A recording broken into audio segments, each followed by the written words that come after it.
আজ আমি বানাবো লাউ পাতার ভর্তা। তো আমি লাউ পাতাটাকে ভালো করে ধুয়ে কুচি কুচি করে কেটে এখানে রেখে দিয়েছি। আর ওখানে সাথে নিয়েছি কয়েকটা রসুনের কোয়া আর পেঁয়াজ আর হচ্ছে লঙ্কা। তো আমি কড়াই বসিয়ে তেল দিয়ে দিলাম, তেলে হালকা কালো জিরে দিয়ে দিলাম। আর এখন আমি দিয়ে দিলাম রসুন দিয়ে দিলাম, পেঁয়াজ দিয়ে দিলাম, লঙ্কাগুলো। তো এগুলোকে আমি এখন ভালো করে একটু ভেজে নেব। লাল লাল করে আমার ভাজা হয়ে গেল।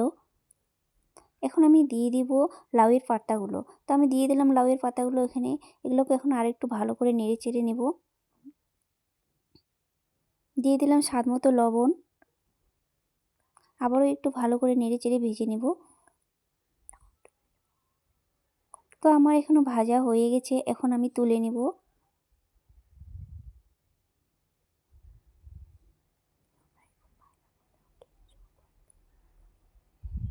তো এখন আমি এটা একটি মিক্সিতে দিয়ে ভালো করে পেস্ট করে নিয়ে নিলাম। এখন আমি একটা ছোট্ট কাচের বাটিতে উঠায় নিয়ে হালকা তেল দিয়ে আমাদের ভর্তা রেডি। হালকা তেল দিয়ে ভর্তাটাকে রেডি করে নিলাম। এখন গরম ভাতের সাথে খেতে দারুণ টেস্ট।